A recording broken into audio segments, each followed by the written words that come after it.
muy desarrollista. Esta es una ley que de alguna manera a nosotros nos llamó mucho la atención porque generalmente las leyes de beneficios o con exenciones o incentivos se dan o a la clase de los primeros quintiles, a las más empobrecidas de la nación por razones obvias, o a sectores que se quieren, digamos, incentivar para grandes empresarios como el sector turístico, el agroindustria, ese tipo de cosas.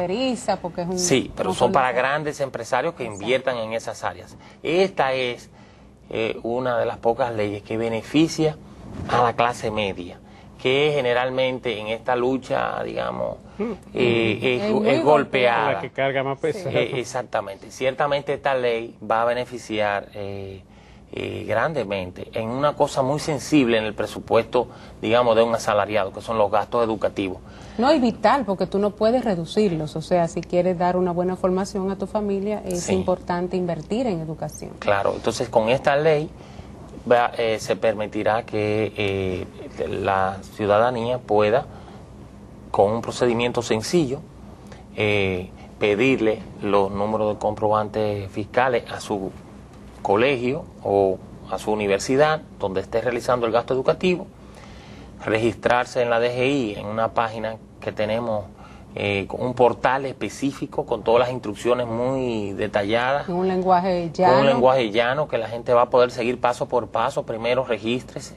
Segundo, llene este formulario, le ponen el formulario, anexe los gastos que usted va a reportar como incurridos en el periodo y remitirlo a la DGI al final del año, como operará de una manera interesante. Porque la vigencia de esta ley ya empieza para este año, digamos. O sea que gastos de educación de enero, de febrero van todos a poder, son válidos. El que haya hecho algún avance, generalmente los colegios te piden la inscripción en marzo. La inscripción en marzo. Esos gastos que normalmente no se han hecho pidiendo el comprobante, lo que hay que ir de nuevo a la institución educativa y pedir que le den un número de comprobante, un recibo con un número de comprobante fiscal que permita el reporte. ¿Por qué el reporte? Porque no podrán, por ejemplo, en una casa habrá algunos gastos educativos y puede haber dos asalariados, tanto la madre como el padre. Si lo reporta uno, ya no se va a admitir como un gasto para el otro asalariado. O sea que de alguna manera el reporte de los números de comprobante fiscal viene... Te permiten cruzar y poder no generar duplicidad en lo que es la deducción de los gastos. Así es. Un aspecto interesante es que como va a operar, es que uno va a ir acumulando, digamos, esos gastos, lo va reportando. Y en la declaración anual uno va a poder, digamos, ya va a haber transcurrido el año con las deducciones ordinarias, que son ingresos brutos menos el tramo no imponible, que en este caso son 27.000 mensuales, 330.000 anuales.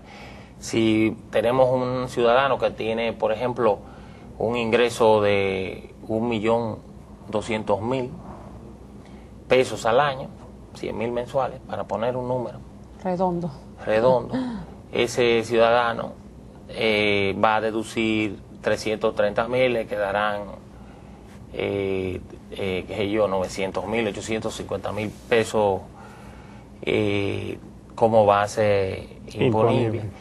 A eso normalmente se le aplicaría la tasa correspondiente, pero él tiene el derecho de esos 900.000, el 10%, son 90.000 de gastos educativos que ya él ha reportado en el año, pero a él no le hicieron la deducción siendo asalariado o siendo profesional liberal, todavía no lo ha, en los anticipos del año anterior, no lo ha, digamos, deducido.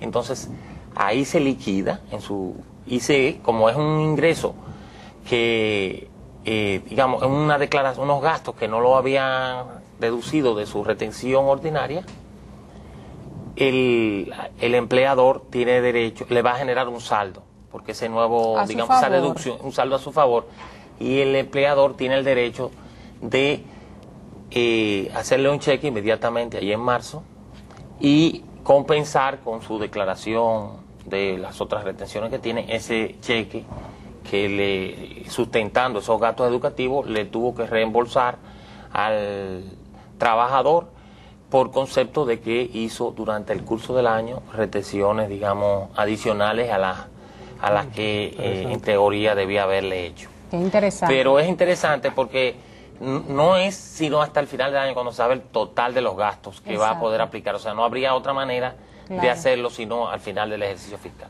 Vamos a una pausa, Roberto, y seguimos desarrollando este interesante tema de interés para los amigos de Agenda Económica.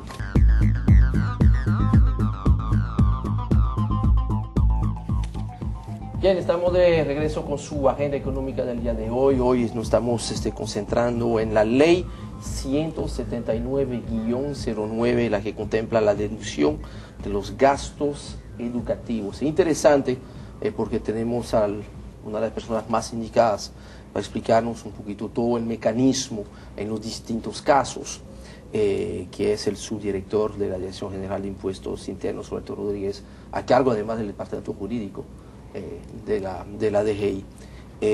Eduardo, además es muy simpático, Roberto, interesante poder hablar este tema porque es una de las pocas veces probablemente que una ley que maneja la DGI va a estar dando dinero a la gente. Yo creo que es una parte muy simpático, por eso es una ley importante. Entonces, mucha gente quiere entender cómo funciona. ¿Cómo me beneficia a ver si yo entendí bien, vamos a tomar yo creo que hay tres casos diferentes que tenemos que desglosar muy bien. El caso probablemente más general, a priori, de la ley, que es el asalariado que gana suficiente para pagar impuestos sobre la renta, que es un caso.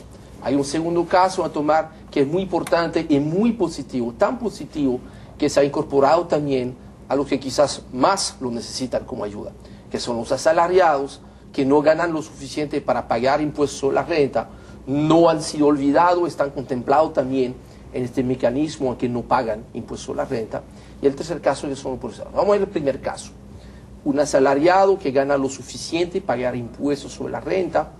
¿Qué le va a cambiar? O sea, si yo entiendo bien lo que tiene que hacer, inclusive para gastos, lo cual ha ocurrido desde el inicio del año, enero del 2009, es conseguir los comprobantes fiscales, inscribirse en el portal que hay especializado en la DGI, y ya sencillamente con esto esperar entonces que termine el año.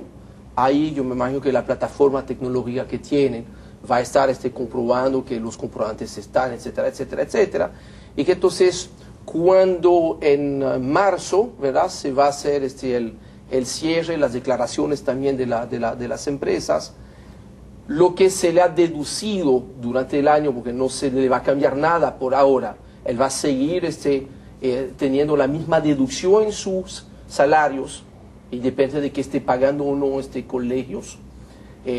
Eso le va a ir generando, acumulando un crédito, que entonces, ¿cómo se va a regularizar?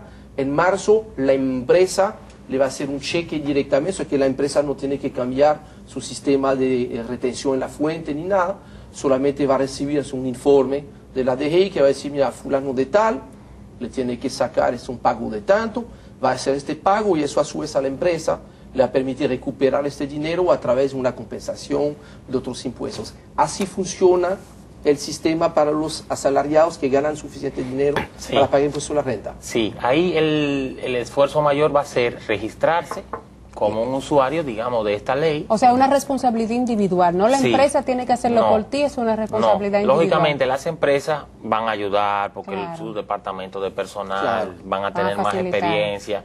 Y en la lógica, nuestra experiencia dice que las empresas se envuelven bastante en eso, y porque son pasos muy sencillos, son 3 o 4 formularios que hay que llenar, básicamente con tus datos, tu registro nacional de contribuyente, tienes que registrarte como contribuyente y luego anexar los gastos mes por mes que vayas realizando y irlos reportando de manera que el sistema vaya acumulándote en tu cuenta, digamos, los gastos que a final de año te va a reconocer como deducibles.